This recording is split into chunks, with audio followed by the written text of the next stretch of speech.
નમસ્કાર વિદ્યાર્થી મિત્રો, આજે આપણે ધોરણ 7ના ગણિત વિષયમાં આપણું ચેપ્ટર નંબર 11નો આજે આપણે 14મા નંબરનો વિડીયો જોઈશું.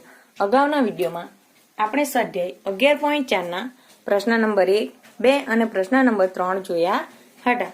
તો હવે આજે આપણે બાકી રહેલા પ્રશ્નોથી જોઈશું. તો આપણે પ્રશ્ન નંબર 4 પર આવ્યા હતા. તો પ્રશ્ન નંબર 4 છે 5.5 મીટર લાંબા અને 4 મીટર પહોળા ઓરડાની બહાર. હવે આપણે લંબાઈ અને પહોળાઈ આપેલી છે, માટે એ ઓરડો કેવો હશે? લંબચોરસ હશે.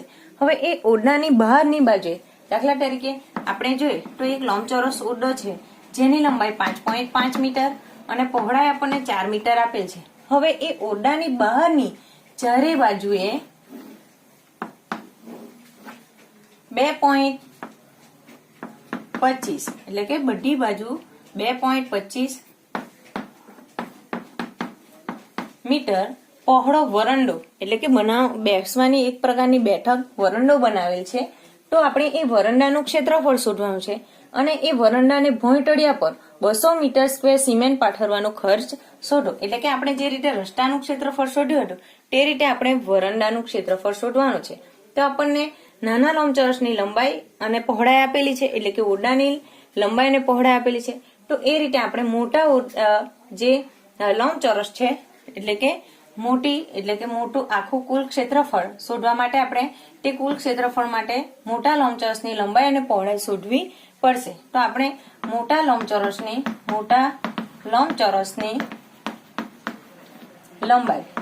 લંબચોરસની લંબાઈ આપણે જોઈએ તો એની લંબાઈ આપણે 5.5 મીટર છે.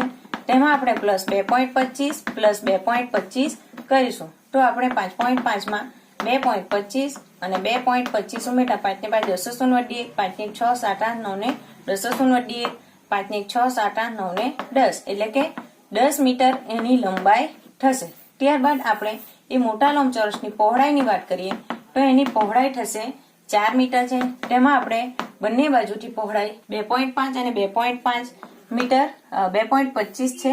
2.25 પ્લસ 2.25 ઉમેરવાના છે, કારણ કે એ વરંડો કેટલો પહોળો છે? 2.25 મીટર પહોળો છે, એટલે કે બંને બાજુ પહોળો છે. તો 4 વત્તા 2.25 25 એટલે કે 50 પોઈન્ટ 4 ને 2 6 ને 2 8.50 મીટર એનો શું થશે? એના મોટા લંબચોરસની પહોળાઈ થશે. તો હવે આપણે મોટા લંબચોરસનું ક્ષેત્રફળ શોધીશું. ત્યારબાદ આપણે ઓરડાનું ક્ષેત્રફળ શોધીશું. હવે કુલ જે ક્ષેત્રફળમાંથી ઓરડાનું ક્ષેત્રફળ બાદ કરતા આપણને વરંડાનું ક્ષેત્રફળ મળી જશે. ત્યારબાદ આપણને જો વરંડાનું ક્ષેત્રફળ મીટર સ્ક્વેરમાં મળે છે તે મળી જતા આપણે તેના ઉપર સિમેન્ટ પાથરવાનો ખર્ચ પણ શોધી શકીએ. તો સૌપ્રથમ આપણે મોટા લંબચોરસનું ક્ષેત્રફળ શોધીશું. મોટા લંબચોરસનું ક્ષેત્રફળ. તો મોટા લંબચોરસનું ક્ષેત્રફળ થશે લંબાઈ ગુણ્યા પહોળાઈ. તો એની લંબાઈ આપણે 10 મીટર અને પહોળાઈ 8.50 મીટર શોધી છે. તો 8.50 તો આપણે જોઈએ તો 10 ગુણ્યા 850 ની નીચે પોઈન્ટના 100 મૂકીએ તો અહીં એક બિંદુ જશે. તો આ રીતે આપણે જોઈએ તો અહીં 85 મીટર એ શું થશે? મોટા લંબચોરસની મીટર સ્ક્વેર મોટા લંબચોરસનું ક્ષેત્રફળ આવે છે. ત્યારબાદ આપણે નાના લંબચોરસનું એટલે કે ઓરડાનું ક્ષેત્રફળ શોધીશું. તો ઓરડાનું ક્ષેત્રફળ, તો ઓરડો પણ લંબચોરસ છે, તો ઓરડાનું ક્ષેત્રફળ બરાબર લંબાઈ ગુણ્યા પહોળાઈ. તો લંબાઈ આપણે ઓરડાની જોઈએ તો 5.5 મીટર અને પહોળાઈ આપણને 4 મીટર આપેલ છે. તો આપણે 5.5 મીટર ગુણ્યા 4 કરતા 5 ચોક 20 વડી પડી 4 50 20 ને 2 22. તો 22 મીટર એ શું થશે? મીટર સ્ક્વેર ઓરડાનું ક્ષેત્રફળ મળશે. હવે આપણને મોટા લંબચોરસનું ક્ષેત્રફળ મળ્યું છે 85 મીટર સ્ક્વેર, નાના ઓરડાનું ક્ષેત્રફળ મળ્યું છે 22 મીટર સ્ક્વેર. તો આપણે વરંડાનું ક્ષેત્રફળ શોધવા માટે મોટા લંબચોરસમાંથી નાના ઓરડાનું ક્ષેત્રફળ બાદ કરીશું. તો આપણે સૌપ્રથમ પહેલા નંબરનો દાખલો છે વરંડાનું ક્ષેત્રફળ. તો વરંડાનું ક્ષેત્રફળ બરાબર આપણે મોટા લંબચોરસનું ક્ષેત્રફળ માંથી આપણે ઓરડાનું ક્ષેત્રફળ બાદ કરવાનું છે. ઓરડાનું ક્ષેત્રફળ. તો મોટા લંબચોરસના ક્ષેત્રફળ આપણને 85 મીટર સ્ક્વેર મળે છે. નાના ઓરડાનું ક્ષેત્રફળ 22 મીટર સ્ક્વેર મળે છે. તો 5 માંથી 2 બાદ કરતા 3, 8 માંથી 2 બાદ કરતા 6, તો 63 મીટર સ્ક્વેર એ આપણને શું મળે છે? ઓરડાનું ક્ષેત્રફળ વરંડાનું ક્ષેત્રફળ આપણને 63 મીટર સ્ક્વેર મળે છે. હવે આપણે વરંડાનું ક્ષેત્રફળ, આપણે પહેલા નંબરનો દાખલો વરંડાનું ક્ષેત્રફળ શોધો, તો આપણને વરંડાનું ક્ષેત્રફળ 63 મીટર સ્ક્વેર મળે છે. તો બીજા નંબરનો દાખલો છે કે વરંડાને ભોંયતળિયા પર 200 મીટર સ્ક્વેર સિમેન્ટ પાથરવાનો ખર્ચ શોધો. તો આપણે લખી શકીએ કે 1 મીટર સ્ક્વેર સિમેન્ટ પાથરવાનો ખર્ચ, સિમેન્ટ એટલે કે આ બીજા નંબરનો દાખલો છે, સિમેન્ટ પાથરવાનો ખર્ચ બરાબર આપણે જોઈએ તો 200 રૂપિયા છે. માટે આપણે તો કેટલા મીટર સ્ક્વેર સિમેન્ટ પાથરવાનું છે? વરંડા પર 63 મીટર સ્ક્વેર સિમેન્ટ પાથરવાનો ખર્ચ બરાબર કેટલો? તો 200 ગુણ્યા આપણે કેટલા કરવાના છે? 63 કરવાના છે. તો 200 ગુણ્યા 63, તો આપણે 63 દુ કરતા 3 દુ 6, 6 દુ 12, માટે 126 અને ઉપર 2 મીંડા એટલે કે 12,600 રૂપિયા આપણને વરંડા પર સિમેન્ટ પાથરવાનો શું મળશે? ખર્ચ મળશે. તો આ રીતે આપણે પહેલા નંબરનો દાખલો વરંડાનું ક્ષેત્રફળ શોધો, તો વરંડાનું ક્ષેત્રફળ આપણને 63 મીટર સ્ક્વેર મળે છે. ત્યારબાદ આપણને વરંડા પર સિમેન્ટ પાથરવાનો ખર્ચ શોધવાનો હતો, તો તે ખર્ચ આપણને 12,600 રૂપિયા ખર્ચ મળે છે. તો આ રીતે આપણે માંગેલ માહિતી શોધી શકીએ. તો હવે આગળ પ્રશ્ન નંબર 5 જોઈશું. આગળ પ્રશ્ન નંબર 5માં 13 મીટર લંબાઈની બાજુવાળો ચોરસ બાગ, તેની અંદરની બાજુએ ચારે તરફ 1 મીટર પહોળો રસ્તો બનાવેલ છે. તો આપણે જોઈએ તો એક 30 મીટર લાંબો, આપણે જોઈએ તો 30 મીટર લંબાઈનો એક ચોરસ બાગ છે. તેની અંદરની બાજુએ એટલે આપણે કે અંદરની બાજુએ 1 મીટર પહોળો શું બનાવેલ છે? રસ્તો બનાવેલ છે. તો આપણે એ રસ્તાનું શું શોધવાનું છે? ક્ષેત્રફળ. હવે આપણે રસ્તાનું ક્ષેત્રફળ શોધવા માટે આપણે મોટો જે ચોરસ બાગ છે તેનું ક્ષેત્રફળ શોધવું પડશે. ત્યારબાદ અંદરની બાજુએ જે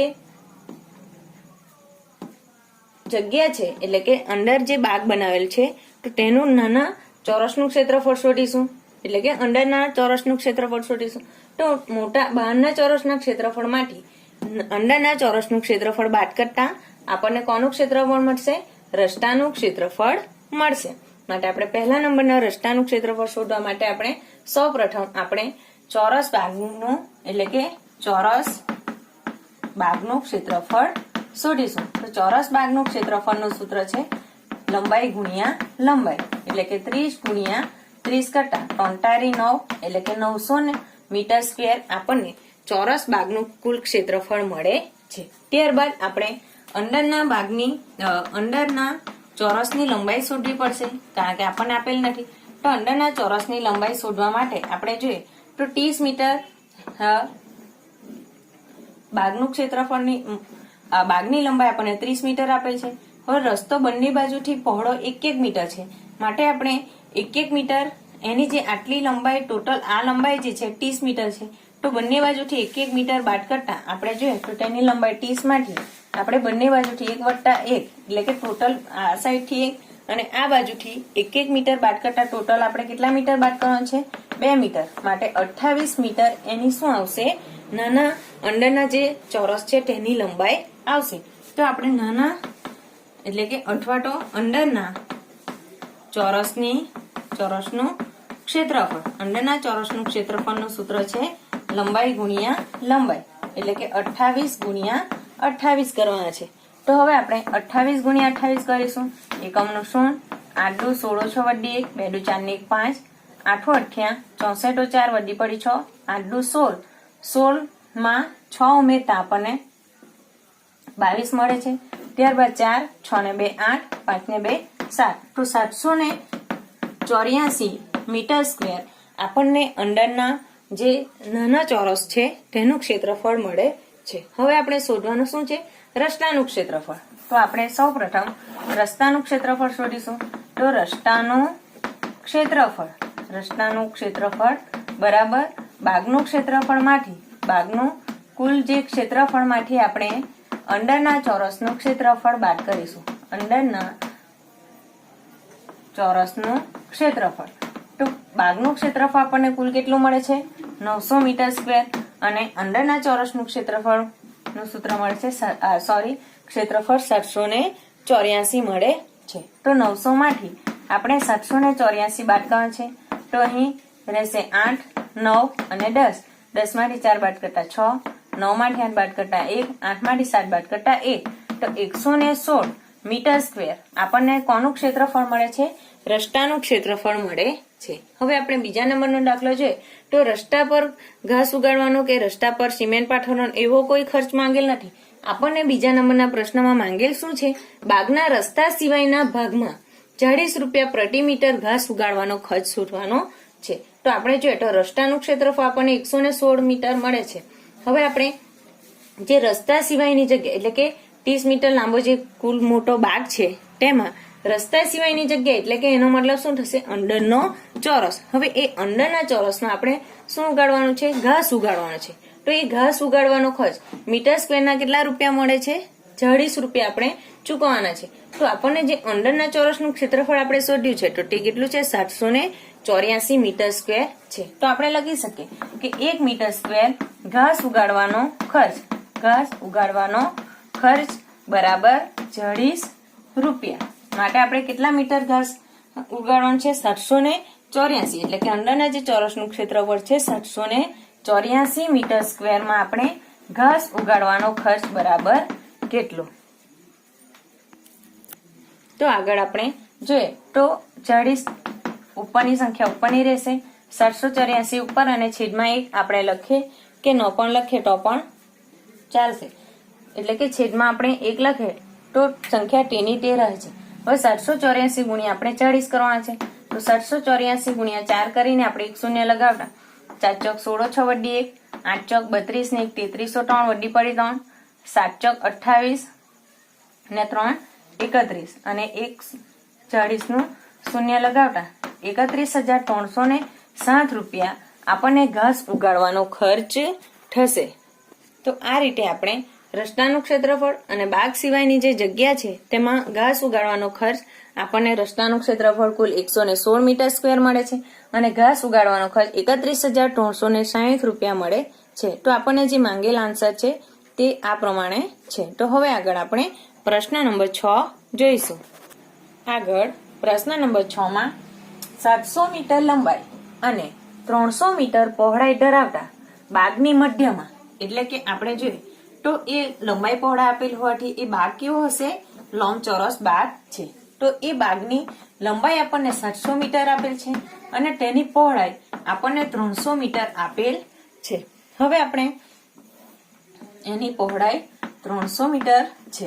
હવે આપણે એ ધરાવતા બાગની મધ્યમાં એટલે કે વચ્ચે પસાર થતા અને તેની બાજુઓ એટલે કે એની લંબાઈ પહોળાઈની જે બાજુઓને સમાંતર એવા 10 મીટર પહોળા બે પરસ્પર લંબ રસ્તા એટલે કે કાટખૂણે છેદે તેવા. તો આપણે જોઈએ તો એની મધ્યમાંથી આ રીતે બે પરસ્પર લંબ રસ્તાઓ બાજુઓને જોડતા બે લંબ રસ્તાઓ છે. તો હવે એ લંબ રસ્તા બનાવેલ છે તો એ રસ્તાઓનું ક્ષેત્રફળ શોધો અને એ રસ્તા કેટલા પહોળા છે? 10 મીટર પહોળા છે. હવે એ રસ્તાના ક્ષેત્રફળ આપણે આડો અને ઊભો જે રસ્તો છે તેનું ક્ષેત્રફળ શોધવાનું છે અને રસ્તા સિવાયની જે જગ્યા છે એટલે કે આપણે જોઈએ તો એ બાગ છે તો એ બાગની વચ્ચે રસ્તો છે તો એ રસ્તા સિવાયની જે જગ્યા રહે છે તેનું આપણે ક્ષેત્રફળ શોધવાનું છે. અને આપણને રસ્તાનું ક્ષેત્રફળ અને બાગનું જે ક્ષેત્રફળનો આન્સર મળે છે તો આપણે તેના જવાબને હેક્ટરમાં પણ આપણે ફેરવવાનું છે. તો તેના જવાબને આપણે હેક્ટરમાં માપવાનું છે. તો હવે આપણે સૌપ્રથમ આપણે જે લંબચોરસ બાગ છે તેનું ક્ષેત્રફળ શોધીશું, ત્યારબાદ આપણે રસ્તાનું ક્ષેત્રફળ શોધીશું. તો લંબચોરસ બાગનું ક્ષેત્રફળનું સૂત્ર છે લંબાઈ ગુણ્યા પહોળાઈ. તો લંબાઈ આપણને કેટલી મળે છે? 700 અને પહોળાઈ આપણને 300 મીટર છે.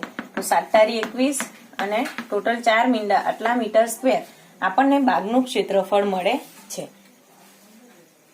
2,10,000 આપણને બાગનું મીટર સ્ક્વેર કુલ બાગનું ક્ષેત્રફળ મળે છે. હવે આપણે રસ્તાનું ક્ષેત્રફળ શોધવાના છે. તો રસ્તાનું ક્ષેત્રફળ શોધવાના છે. આ બાગનું ક્ષેત્રફળ શા માટે શોધ્યું? કારણ કે આપણે રસ્તા સિવાય જે બાગનું ક્ષેત્રફળ છે તે શોધવાનું છે. માટે આપણે ટોટલ કુલ મેઇન જે બાગ છે તેનું કુલ ક્ષેત્રફળ આપણને 2,10,000 મીટર સ્ક્વેર મળે છે. હવે આપણે રસ્તાનું ક્ષેત્રફળ શોધીએ તો રસ્તો કેવા આકારનો છે? લંબચોરસ આકારનો છે. અને ઊભો રસ્તો પણ આપણને કેવા આકારનો છે? લંબચોરસ આકારનો છે. તો આપણે જોઈએ તો એ લંબચોરસ જે રસ્તા છે તો આપણે લંબચોરસ રસ્તાને નામ આપીએ તો એ લંબચોરસનું ક્ષેત્રફળ એટલે કે આપણને બે લંબચોરસ રસ્તા છે તો એક લંબચોરસ રસ્તાનું નામ ABCD આપીશું, એક લંબચોરસ રસ્તાનું નામ PQRS આપીશું અને વચ્ચે જે ચોરસ છે તેનું નામ WX, Y અને Z આપીશું. તો આ રીતે આપણે લંબચોરસ અને ચોરસનું ક્ષેત્રફળ શોધીશું. હવે આપણે જોઈએ તો રસ્તાનું ક્ષેત્રફળ શોધવા માટે આપણે આડા રસ્તાનું ક્ષેત્રફળ અને ઊભા રસ્તાનું ક્ષેત્રફળ શોધીએ તો આડા રસ્તાની લંબાઈ કેટલી થશે? એની જે બાગની જેટલી લંબાઈ છે તેટલી રસ્તાની લંબાઈ છે માટે લંબાઈ 700 મીટર થશે અને રસ્તો કેટલો પહોળો છે? 10 મીટર. માટે આપણે લંબાઈ એની 700 મીટર ગણવાની છે અને પહોળાઈ આપણે એની 10 મીટર ગણવાની છે. કયા લંબચોરસની? લંબચોરસ ABCD નું ક્ષેત્રફળ. તો લંબચોરસ ABCD નું ક્ષેત્રફળ. હવે આપણે રસ્તાનું ક્ષેત્રફળ શોધવા માટે આપણે જોઈએ તો લંબચોરસ જે છે ABCD નું ક્ષેત્રફળ, ત્યારબાદ PQRS રસ્તાનું ક્ષેત્રફળ શોધીશું. તો આપણે આડો રસ્તો અને ઊભા રસ્તાનું ક્ષેત્રફળ શોધીએ તો વચ્ચેની જે જગ્યા છે તે બે વખત આવી જાય છે. એટલે કે આડા રસ્તાનું ક્ષેત્રફળ આપણે જોઈએ તો આપણને વચ્ચેનાનું ક્ષેત્રફળ પણ મળી જાય છે. ત્યારબાદ આપણે જો ઊભા રસ્તાનું ક્ષેત્રફળ શોધીએ તો પણ આપણને આટલી જગ્યાનું ક્ષેત્રફળ ફરીથી મળે છે. માટે આપણે એ રસ્તાનું ક્ષેત્રફળ આટલી વચ્ચેની જે જગ્યા છે તે બે વખત તેનું ક્ષેત્રફળ એમાં ઉમેરાઈ જાય છે. માટે આપણે ચોરસનું જે ક્ષેત્રફળ છે તે શોધીને એક વખત આપણે બાદ કરવું પડશે તો આપણે રસ્તાનું આપણને ક્ષેત્રફળ મળશે. તો આપણે રસ્તાનું ક્ષેત્રફળ શોધીએ તો રસ્તાનું ક્ષેત્રફળ બરાબર લંબચોરસ ABCD નું ક્ષેત્રફળ પ્લસ લંબચોરસ PQRS નું ક્ષેત્રફળ. તેમાંથી આપણે એક વખત આપણે ચોરસ બાદ કરવાનો છે કારણ કે બે વખત તેનું ક્ષેત્રફળ મળી જાય છે. માટે આપણે WX, YZ નું ક્ષેત્રફળ બાદ કરવાનું છે. તો હવે આપણે લંબચોરસનું ક્ષેત્રફળનું સૂત્ર લંબાઈ ગુણ્યા પહોળાઈ છે. બીજા લંબચોરસનું ક્ષેત્રફળ પણ લંબાઈ ગુણ્યા પહોળાઈ છે અને વચ્ચે જે શું છે ચોરસ છે તેનું ક્ષેત્રફળ લંબાઈ ગુણ્યા લંબાઈ છે. તો આપણે આડા રસ્તાનું ક્ષેત્રફળ જોઈએ તો તેની લંબાઈ 700 છે અને તેની પહોળાઈ આપણે રસ્તાની પહોળાઈ 10 મીટર છે. ત્યારબાદ આપણે ઊભા રસ્તાનું જે લંબાઈ છે તે આપણને જે બાગનું લંબાઈ છે 300 મીટર તે ઊભા રસ્તાની લંબાઈ થશે માટે 300 અને પહોળાઈ તો રસ્તો પહોળો તો 10 મીટર જ છે. ત્યારબાદ આપણે ચોરસ રસ્તાની વાત કરીએ તો આટલો પહોળો 10 મીટર એટલે કે ચોરસનું માપ સરખું હોય છે માટે તેનો રસ્તો જે પહોળો 10 મીટર છે તો એની લંબાઈ 10 ગુણ્યા 10 થશે. તો આપણે જોઈએ તો અહીં 60,000 પ્લસ 3,000 પ્લસ માઇનસ 10 100. તો હવે આપણે 7 ને 3 કેટલા થાય છે? ટોટલ 10,000 થાય છે. 60,000 અને 3,000 ટોટલ 10,000 માંથી આપણે 100 બાદ કરવાના છે. તો 10,000 માંથી 100 બાદ કરતા આપણને 9,900 મળે છે. અથવા તો તમે બાદબાકી કરી શકો તો અહીં 100 0 0 અહીં 0 અહીં 9 અને 10 માંથી 9 બાદ કરતા 9 એટલે કે 9,900 મીટર સ્ક્વેર આપણને કોનું ક્ષેત્રફળ મળે છે? રસ્તાનું ક્ષેત્રફળ મળે છે. તો રસ્તાનું ક્ષેત્રફળમાં શોધવા માટે તમે આ અલગ અલગ પણ બતાવી શકો. આડા રસ્તાનું ક્ષેત્રફળ, ઊભા રસ્તાનું ક્ષેત્રફળ પણ બતાવી શકો.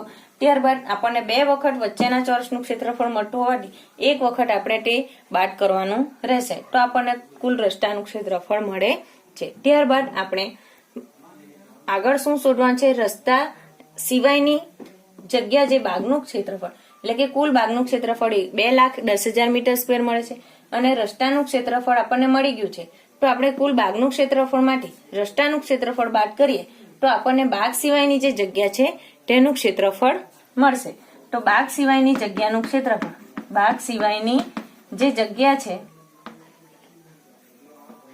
જગ્યાનું ક્ષેત્રફળ શોધવા માટે આપણે શું કરવું પડશે? બાગનું ક્ષેત્રફળમાંથી આપણે રસ્તાનું ક્ષેત્રફળ બાદ કરવું પડશે. તો બાગના ક્ષેત્રફળમાંથી રસ્તાનું ક્ષેત્રફળ બાદ કરતા બાગનું ક્ષેત્રફળ 2,00,000 અને 10,000 મળે છે. તેમાંથી આપણે 9,900 બાદ કરવાના છે. તો આપણે 2,10,000 માંથી 9,900 બાદ કરતા આપણે અહીંથી દશક લેતા 0, અહીં 9, અહીં 10 જશે, 10 માંથી 9 બાદ કરતા 1, 9 માંથી 9 બાદ કરતા 0, 0 એટલે કે 20,000, 2 લાખ અને 100, 2 લાખ અને 100 આપણને આટલા મીટર સ્ક્વેર કોનું ક્ષેત્રફળ મળે છે? બાગ સિવાયની જગ્યાનું ક્ષેત્રફળ મળે છે. હવે આપણે એ બંને આન્સરને હેક્ટરમાં ફેરવવાના છે. તો આપણે જોઈએ તો 10,000 મીટર સ્ક્વેર, સૌપ્રથમ રસ્તાનું ક્ષેત્રફળને હેક્ટરમાં 10,000 મીટર સ્ક્વેર બરાબર 1 હેક્ટર માટે આપણે જોઈએ તો 9,900 મીટર સ્ક્વેર બરાબર કેટલા? તો 9,900 ના છેદમાં 10,000 લખવાના છે, કારણ કે નીચેની સંખ્યા ઉપર જશે. તો આપણે જોઈએ તો અહીં 0.99 ના છેદમાં 100 એટલે કે 0.99 હેક્ટર આપણને રસ્તાનું ક્ષેત્રફળ મળે છે, કારણ કે આપણને આન્સર હેક્ટરમાં માંગે છે. તે જ રીતે આ જે બાગનું ક્ષેત્ર, બાગ સિવાયની જે જગ્યા છે તેનું ક્ષેત્રફળને હેક્ટરમાં ફેરવીએ તો પણ આપણે 10,000 મીટર સ્ક્વેર બરાબર 1 હેક્ટર થાય છે. માટે આપણે 2 લાખ અને 10,000 2 લાખ અને 100, 2 લાખ 100 મીટર સ્ક્વેર એટલે કેટલા હેક્ટર છે તેમાં આપણે હેક્ટરમાં રૂપાંતર કરવાનું છે. તો 2 લાખ અને 100 ને છેદમાં 10,000 લખતા આપણે અતિ સંક્ષિપ્ત રૂપ આપતા આપણને 2 શૂન્ય જાય છે. તો હવે આપણે 2001 ને છેદમાં 100 એટલે કે આપણે પોઈન્ટ પાછળથી 2 પોઈન્ટ કાપતા 20.01 હેક્ટર એનું ક્ષેત્રફળ મળે છે. તો આ રીતે આપણે જે ક્ષેત્રફળને હેક્ટરમાં રૂપાંતર કરી શકીએ. તો આપણે જોઈએ તો 700 મીટર લંબાઈ અને 300 મીટર પહોળાઈ ધરાવતા જે બાગનું આપણે કુલ ક્ષેત્રફળ આપણને 2,10,000 મીટર સ્ક્વેર મળે છે. ત્યારબાદ આપણે રસ્તાનું ક્ષેત્રફળ શોધવા માટે આપણે અલગ રીતે પણ શોધી શકીએ, અથવા તો આડા રસ્તા અને ઉભા રસ્તાનું ક્ષેત્રફળ એટલે કે આપણે રસ્તાનું નામ ABCD નું ક્ષેત્રફળ તેમજ ઉભા રસ્તાનું નામ PQRS નું ક્ષેત્રફળ માંથી આપણે ચોરસનું ક્ષેત્રફળ બાદ કરવાનું છે, કારણ કે આડા રસ્તાનું ક્ષેત્રફળ શોધતા આપણને ચોરસનું ક્ષેત્રફળ પણ મળી જાય છે અને ઉભા રસ્તાનું ક્ષેત્રફળ શોધતા પણ આપણને ચોરસનું ક્ષેત્રફળ મળી જાય છે. માટે આપણે એક વખત ચોરસનું ક્ષેત્રફળ બાદ કરવું પડશે. તો તે રીતે આપણને રસ્તાનું ક્ષેત્રફળ આપણને 9,900 મીટર સ્ક્વેર મળે છે અને તેને આન્સરને આપણે છેલ્લે હેક્ટરમાં રૂપાંતર કરતા આપણને 0.99 હેક્ટર એનો આન્સર મળે છે, કારણ કે આપણે અગાઉ જોયું તે પ્રમાણે 10,000 મીટર સ્ક્વેર બરાબર 1 હેક્ટર થાય છે. તેવી જ રીતે બાગ સિવાયની જગ્યા, તો આપણને બાગનું કુલ ક્ષેત્રફળ 2 લાખ અને 10,000 મીટર સ્ક્વેર મળે છે. તેમાંથી આપણે જો રસ્તાનું ક્ષેત્રફળ બાદ કરીએ તો આપણને રસ્તા સિવાયની જે જગ્યા છે તેનું ક્ષેત્રફળ મળશે, બાગ સિવાયની, પરંતુ રસ્તા સિવાયની જગ્યાનું ક્ષેત્રફળ. તો બાગનું ક્ષેત્રફળમાંથી રસ્તાનું ક્ષેત્રફળ બાદ કરતા આપણને રસ્તા સિવાયની જે જગ્યા છે તેનું ક્ષેત્રફળ 2 લાખ અને 100 મીટર સ્ક્વેર મળે છે અને તેના આન્સરને પણ આપણે હેક્ટરમાં ફેરવતા 10,000 મીટર સ્ક્વેર બરાબર 1 હેક્ટર માટે 2 લાખ 100 મીટર સ્ક્વેર હેક્ટરમાં ફેરવતા આપણને 20.01 હેક્ટર મળે છે. તો આ રીતે આપણે માંગેલ જે બાબતો છે તેના આન્સરને હેક્ટરમાં પણ રૂપાંતર કરી શકીએ. તો આ પ્રકારના દાખલા ઈ-બુકમાં જે આપેલા છે તે તમારે જાતે હોમવર્કમાં કરવાના રહેશે અને સ્વાધ્યાયના જે બાકીના જે પ્રશ્નો છે તે હવે આપણે આવતા વિડીયોમાં જોઈશું.